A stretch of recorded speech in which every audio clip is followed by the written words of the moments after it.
Hi, everyone. I can't believe I'm finally back. Going further with inquiry starts again. It's been way too long. Hi, Jamie. It's so good to see you. I love that you are here as always. Good to connect with you and come back. It's the start of a new school year. The last time I was live was with Kimberly Mitchell. In June, I believe it was, and we just talked about how we end our years with an inquiry mindset. And I'm really excited to be able to connect with somebody else whose work I really admire. I see he's joined. Thanks for those of you who have joined us this morning. I'm really excited to be able to continue this series. We've gotten a lot of really great feedback, and a lot of you have shared some amazing questions. And to bring in more voices has been a fantastic way to be able to help connect us as an inquiry community and learn from one another. And so to be back here today and talk about one of my very favorite things, not questions, but provocations. Hi. Hey, how's it going? I'm really good. How are you? I'm doing great. I'm excited to be on with you. That might be the most seamless joining of an Instagram live I have ever seen. So that was awesome. Oh, good. I'm so glad. Well, welcome. You have to introduce yourself to everyone if they do not know who you are. We, of course, have never met in real life, only No, no, through this platform. So, if you can share a little bit about who you are and what it is you do. I know you have a new role this year, which is pretty exciting. it is. It is. Um, and then we'll jump into something fun today. All right. So my name's Nick Moskaluk. I am the host of Ready, Set, Growth, the Instagram account, and my podcast.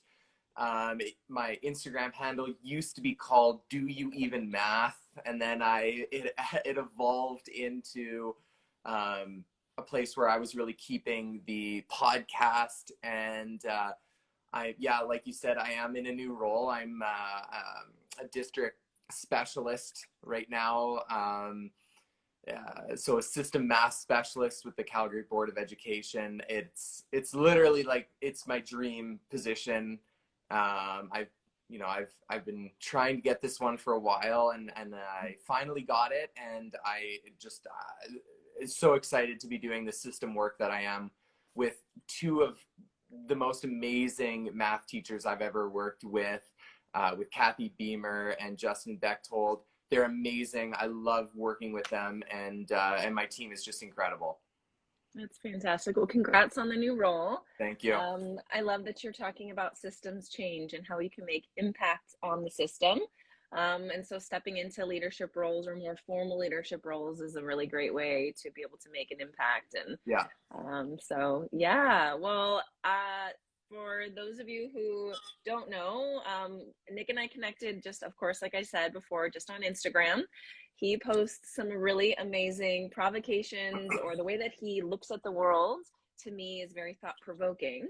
And I've shared time and time again, and I think even on your podcast, actually, Nick, is that I love starting with really intentional and mindful provocations. It's one of the very first things that I often coach teachers towards who are either newer to an inquiry practice or those who, are well versed in it, because they really lay down a rich foundation of curiosity and co-construction, and they're very tangible, right? And Yeah. something that we can all do. And so, yeah, I'm just super curious about what you look for as you are kind of designing or curating provocations, if you will. I know that's kind of a lot of the questions that I get. I just did a session actually with a school in Calgary on Friday, and that was one of the things that we talked about is like, where do you start and how do you know and what do you look for and what happens when your students take you down these different paths. So why I don't we just dive right in, and yeah. I'll why don't you get us started? I think it's funny because we talked about, like, is this intentional? Do you stumble across it? And I think it's like a weird mix of both. Okay. Mhm. And I think it's like when you look for like the good in life, you'll Mhm. find it. And I think Mhm. it's no different than like with math. if you're looking for the math around you with intentionality, you Mm-hmm. weirdly stumble across it. It's just Mm-hmm. like, it just like it happens. Now, whether that is intentional with the actual units that you're teaching, the things that are on your mind, I think Mm-hmm. is different. For instance, I posted a quick story. If you haven't seen it, I'll share. My kids, they had this. They got this in their Happy Meal box, this little Jenga set. Mm-hmm. And as I was looking at it, I was like, Cole, like he's 4 years old. So Mm-hmm. I'm like, Cole, this is really cool. Like Jenga's an awesome game. Like, and he didn't know what it was, obviously. And I'm like, okay, like I want to play this. I'll show you what this is. And Mm-hmm. before I even opened it, I'm like, where did my brain go? That there were just tiny little Jenga blocks in this thing. And Mm-hmm. when I looked into it, there were the nets that make the Jenga blocks.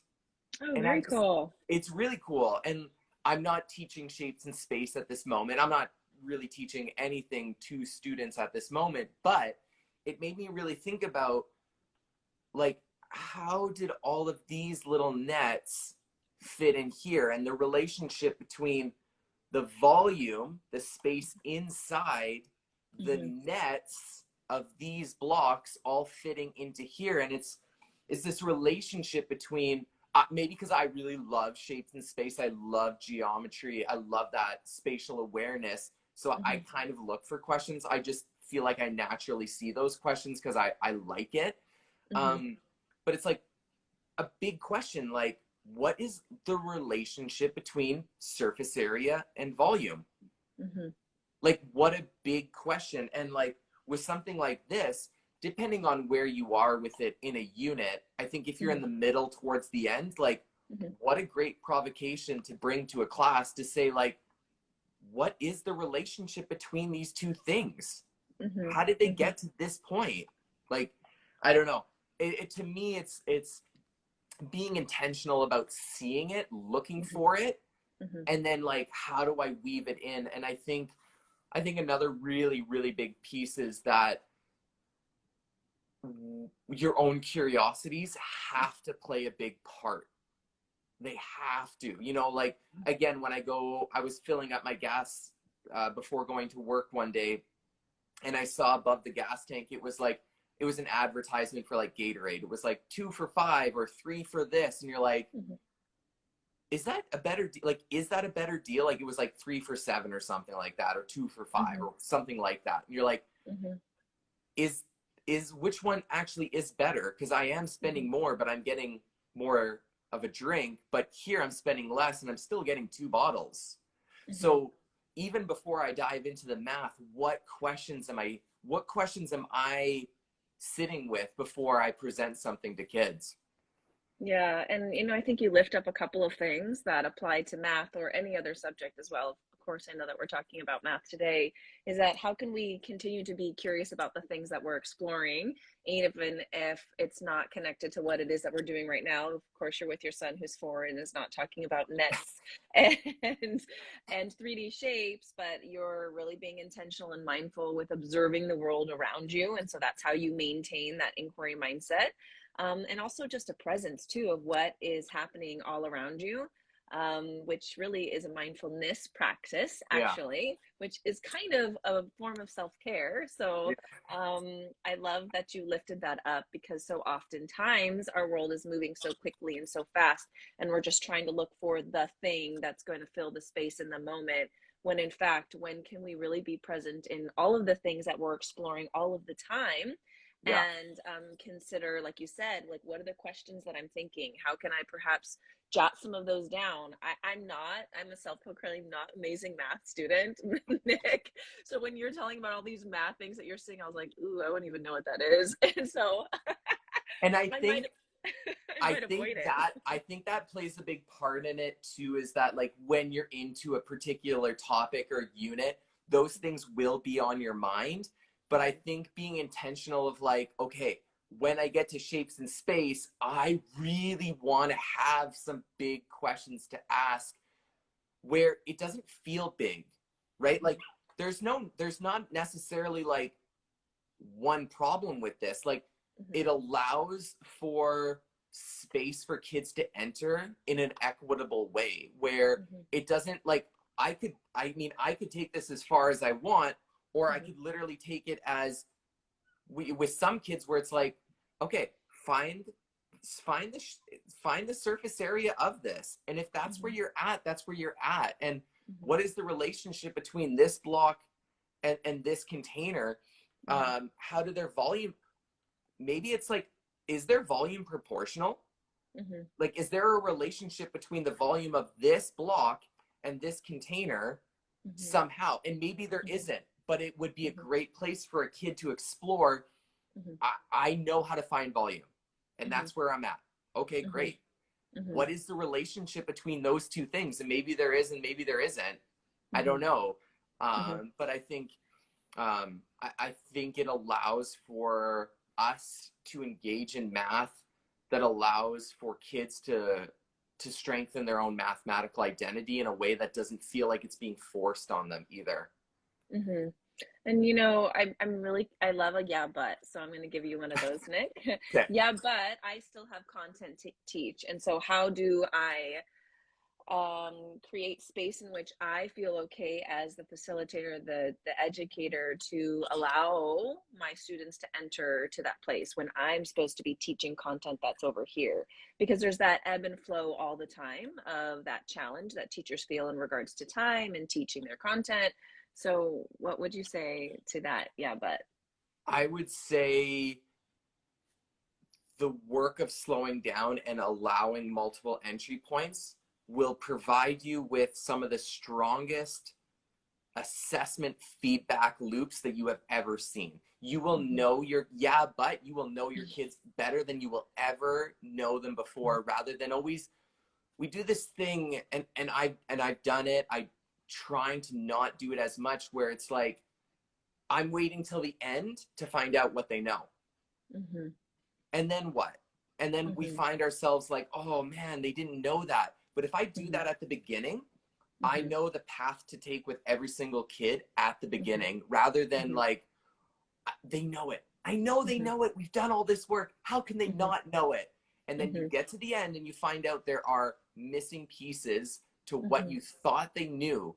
So Mm-hmm. my yeah, but would be, you will learn who they are from the beginning. And it Yeah. will, and you won't have to always rely on a quiz or a test. These provocations can lead to really big work that Mm-hmm. allows kids to show you what they know and what they can do. Because I truly believe, when we talk about assessment and feedback and reporting, grading, Mm-hmm. marking, Mm-hmm. right, comments on a Mm-hmm. report card, Mm-hmm. you will be able to provide the more in-depth insight to who kids are by Mm-hmm. doing this work. Mm-hmm. Yeah. It makes me think two things, actually. One, Kath Murdoch just did a recent post about relationships and how inquiry classrooms are places where we take risks in order to be able to see where it is that we're going to go to next. And it's, of course, the thing that's celebrated in trying something new and just really being open. But also that in order for us to take those risks, or for our learners to take those risks, there really has to be security and trust with Yeah. our learners. So how are we, even before or maybe in tandem with this provocation piece, creating that psychological safety and trust? Which makes me think of actually a really great thinking routine, and let me know if you've done this one before, is a tug of war. um, i I love a good tug of war because, number one, like, I can lift up misconceptions and Mm. put that as like my statement of inquiry, if you will, for us to have a dialogue and a discussion. Or, of course, just like you said, what's the math around you, or what's something that my students are really interested in or experiencing in the world around them, and put that as our focus point. And then, because the tug of war really is that focus on, like, what do I think? Or do I agree or do I disagree? Why do I agree or disagree? But then giving students space to have that discourse, to share, think about their thinking, and then change their ideas and change their thinking potentially, which, of course, and you and I have talked about this before, is really hard with math, because there's typically one right answer. And so I really love the use of a tug of war, especially as it relates to math, because it's lifting up that thing that typically we think is not okay to do and say and be and feel in a math classroom. Yeah. Um, and so, yeah, I'm curious, have you tried a tug of war or done something similar that you think would be a great routine? I think having these collaborative structures or these thinking structures and routines are critical in any inquiry classroom. And so I'm curious what other ones you lean in on to build that psychological safety and trust with your students. I have not done a tug of war, and maybe what I'm about to describe can be slightly considered a tug of war. I'm a Mm-hmm. really big fan of Would You Rather. Ah, I okay. I want to say the website is wouldyourathерmath.com, or I'm sure if you Google search Okay. that, something will come up. And Mm-hmm. typically what they have on their website is a picture of, for instance, let's say the one I remember most right now is there's a picture of two pools or a Mm-hmm. hotel room with different floor plans. Mm-hmm. It's again, it's shapes and space, but then they incorporate the idea of like money. Like, Mm-hmm. which one would you rather stay in? This one Mm-hmm. might be less, but Mm-hmm. it's smaller, or something Mm-hmm. like this one's a little bit bigger and it may Mm-hmm. cost a little more. Mm-hmm. So immediately you're like, well, Mm-hmm. maybe I just want to stay in the one that's smaller. And then Mm-hmm. you can layer in different like scenarios after where you're like, okay, but what if you're traveling with a partner? What if you're Mm-hmm. traveling with a family? So there's Mm-hmm. this idea of, I'm not telling you which one's wrong. There isn't like a wrong or Mm-hmm. right answer. Mm-hmm. It's like, how do you dive into the math to support the one that you're like, you would choose, and Mm-hmm. tell me why, Mm-hmm. supported by the math that you've come across. Mm-hmm. You know what? I love that you lift that up. I mean, I guess it's a different way of doing a tug of war because would you rather is like a playful approach to anything, right? Like I have a 10-year-old, so he's in fifth grade, and that's one of his favorite like community circle activities is a would you rather, and the teacher throws it up on the board in the morning, and then they go around the community circle and just share. Which one doesn't belong is So another good. one, and So and good. and I love that because then he's doing that routine in a way that's building community and super playful as it relates to things that I feel or would prefer. And then scaffolded, just like you were kind of talking about, that routine with something related to content. And you've built in that psychological safety in that routine of students knowing what's going to happen and feeling comfortable with sharing their thinking or Yeah. their feeling. And like you said, there's not necessarily a right answer. It's like, here is the math and what makes you think that or say that, and then also giving your students space to explore or think of maybe why I would agree or disagree. And then you've done this so much already, even just in our 18 minutes of talking, Nick, is modeling your thinking of perhaps what might be something that I would consider, or why would I want this object versus this object, Yeah. and really being intentional and mindful about how we model that for our students so that they can see what thinking looks like and sounds like and feels like. Yeah. I think is critical. I think also you've touched on something that as a system specialist, I hope it is part of our goal moving forward, is like the group identity and the individual identity is supported by the community of learners. Mm-hmm. We I think, and this is something I struggled with myself growing up in the system that I'm now part of and trying to improve and work on, is Mm-hmm. that we have done math for so long as individuals. You sit at your Mm-hmm. desk and you work at the problem, and I don't like, if I'm doing something wrong, I don't get that feedback Mm-hmm. until I've asked for it. Mm-hmm. But how many kids are asking for that feedback? Mm-hmm. Like, Mm-hmm. we have to stop doing math in silos. Mm-hmm. I think the community think, the group think is so critical. Mm-hmm. Um, and it's funny because like I can hear the yeah but in my head when I talk about this with colleagues or other people, where they're like, yeah, but then everyone will just listen, they'll just wait for this kid to say this or this kid to say this, or they'll just Mm-hmm. wait for the group. And it's like, yeah, Mm-hmm. okay, but maybe Mm-hmm. that's like they're not ready to enter yet. Like we've been doing math a certain way for so long that when we have disruptors who come into a classroom to do math the way it maybe should be doing it, more of a community group, like that's hard to change for a kid. So but I just feel like when we do math in groups and proper group work, I think we see a huge shift in the group and individual identity. Yeah, yeah, so much yes.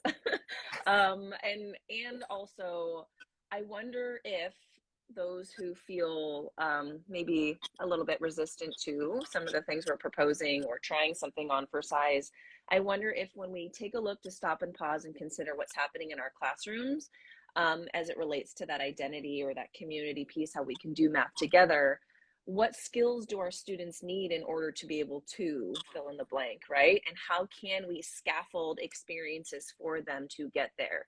So does it start as a whole group experience, just like a QFT, their question formulation technique, where we invite students to ask questions, but not everybody has to.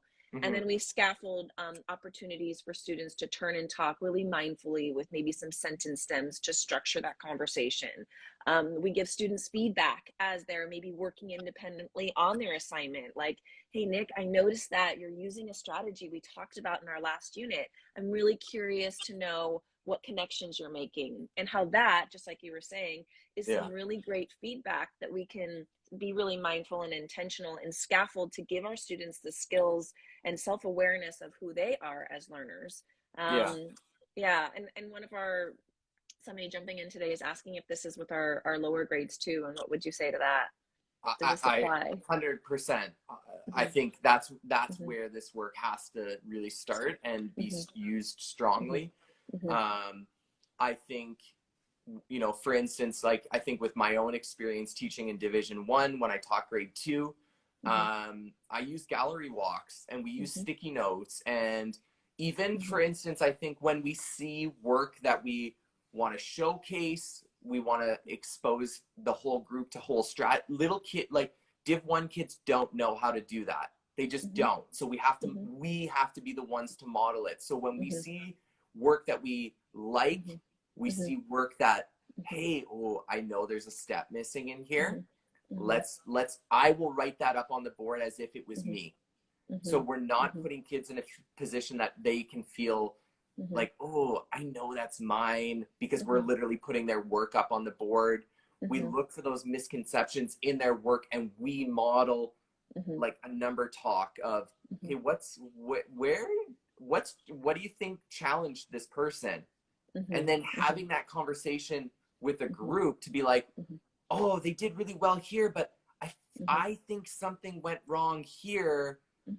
And then understanding, I think showcasing like, okay, if a step went wrong here and then they continue to do the right work, but with one wrong step, that doesn't mean that they didn't do math, right? Like helping our younger learners be part of that discussion in a safe way is critical. Gallery walks, I think, if you look into the work by Catherine Fosno, she does an incredible job walking teachers through that. If there's a resource that you're looking in Div 1 or Div 2 to incorporate literacy and math, gallery walks, Marilyn Burns has some incredible resources to link literacy and math to show thinking.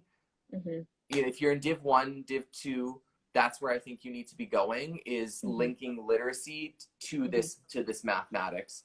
And what a great way to really utilize our time that we have with our learners into the fullest potential way possible, so our students see that everything is connected or interconnected and it's not necessarily these siloed spaces. You know, what I will say is, you know, giving our students the language that they need. So if we're asking them to turn and talk or to engage with one another, all of that are really great experiences, but they can fall flat if we're not really intentional and mindful about what it is that we're listening for or looking for our learners to discuss with one another. And then how can we provide some anchor or some sentence stems, if you will, to help facilitate that conversation. And so that's where we step back, but we're really intentional and mindful in guiding the conversation and still giving our learners that space and agency that they need.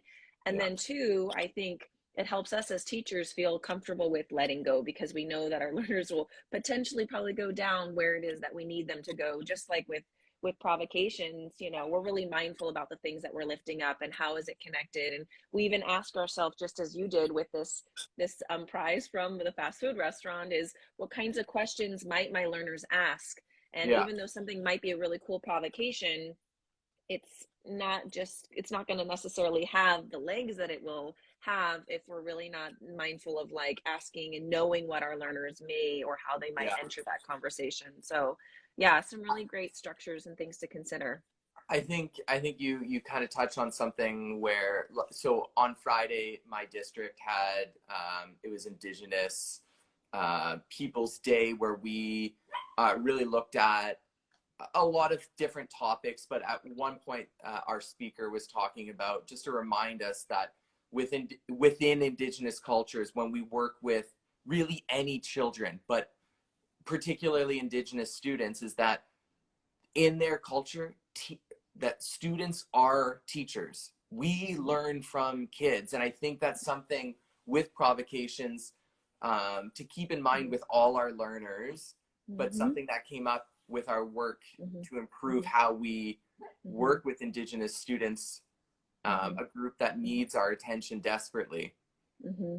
And that also place is a provocation, and obviously super connected to culture and who we are and where we are in place and time. And Yeah, so starting with place could even be a great entry point for any teacher who's not only trying to, you know, make the learning meaningful to their learners, but then also it's something that's already there for you. It's just like you did when you were at the gas station.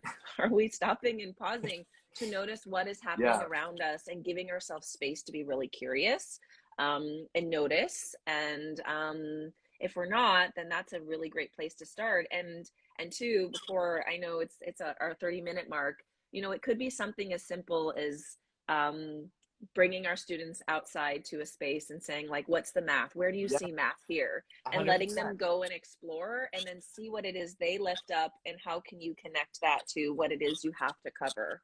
And So I think if I can end with one, like, go out and do this. For yes, instance, tell us. getting out on the land is that last year in grade 9, I was teaching grade 9 circle geometry, and at the time I was teaching circle geometry, I was also doing our space unit in science, Mm-hmm. space exploration unit, and there was a opportunity for me to weave how we essentially triangulate the position of a star and circle geometry and how we triangulate a position on the land. Mm-hmm. And literally just going out, I could have just done this. I could have done it on the board. How do you Mm-hmm. use two protractors, find Mm-hmm. the angle, the Mm-hmm. distance between those two protractors, Mm-hmm. and then just Mm-hmm. quickly go through it. But instead Mm-hmm. we went out. I used the soccer field because it had lines, so it made the Mm-hmm. measuring a lot easier, Mm-hmm. and to find like a right angle, because that's Mm-hmm. critical. So Mm-hmm. anyways, I used the soccer field, but we were still out on the land outside the classroom, Mm-hmm. and I put a bucket on the far end of the soccer field, kind of off, so both angles would have to be a little different. And Mm-hmm. then we brought that back into the classroom, and we were within a meter of how far. And then I brought a laser rangefinder to actually find the distance from where I was standing, Mm-hmm. and the kids were blown away that they went out and did that. Mm-hmm. And that's just go outside, Mm-hmm. get out of the Mm-hmm. classroom, and as much as you possibly can to get kids moving. And then I gave them the instructions, like, here's how you do this. You're going to use the soccer field, go and do Mm-hmm. it. And it took a few times, and there was, I'm not going to lie, because we were doing it in two larger groups, there was a lot of frustration with each other, to the Mm-hmm. point where it took 3 times for them to figure out how Mm-hmm. to actually do this, Mm-hmm. because they knew that they had the basics, but then Mm-hmm. I let them go out and do it. And Mm-hmm. by the third time, they actually, Mm-hmm. they did really well. I, Mm-hmm. I was also my AP, who is super into math and science. He's like, it would have worked better if you were like really far apart, but Mm. we don't have that much time and space. Sometimes you do have to get through some things. So, but our kids are teachers, and we need to remember that. Exactly. And I think what a great opportunity to show our students when something doesn't work well. So if you went out there to the soccer field the first time, you come back to class, here's what I noticed happened outside when you guys were measuring, or what Yeah, did you guys notice that were our challenges? Use those as your teaching point, yeah, and then, problem solve, or have you guys come up with whatever your next steps were going to be. Okay, now when we go outside today, let's go see if this is going to work. And so we're embedding reflection, which we know is at the core of inquiry. We are co-constructing what our next steps are, really mindfully and intentionally with our students, and still able to get to those things that we need to get to, but still have it be in an authentic way. So I think you gave us all lots of things to chew on. As always, I always love things that you share. If you're not following Nick, please do so. Like I said, I'm a self-proclaimed not math amazing human, and I'm always just blown away by the simplicity and just easy way for us to pick up some of these things that are right around us. I feel like there's so many more things that we can continue to chat about. And as you still delve into your new role, I'd love to have you come back and share some more as it relates to math, because I know that's where I often hear teachers say inquiry doesn't fit, or how do I do this here? Or if you're working at an Ivy school, a lot of the times they'll be like, well, that doesn't connect to what I'm doing over here. So yeah. I thanks so mean, much I for would, hanging out with and me. anyone listening, watching, if you haven't listened to, it was, I think, a couple episodes ago, I had Mhm. Jessica on. Fantastic episode, and I love doing this. We're doing a lot Mhm. of work with identity in our Mhm. district, so I'll Mhm. definitely come back and we'll talk about how we can better shape mathematical identity and thinking in our classroom. I love it. It sounds like that's our next topic for the next Okay. time we chat. Okay. So I'll throw in some of the resources into the post once I get it done. So maybe you can DM me what some of those are. I try to grab them really quickly, but Yeah, having them here for others later. So thank you for everybody for coming. Nick, thank you for hanging out with me. And I will connect hopefully with you soon. And everybody have a great day. absolutely. Have a good one, guys. All right. Bye. Bye.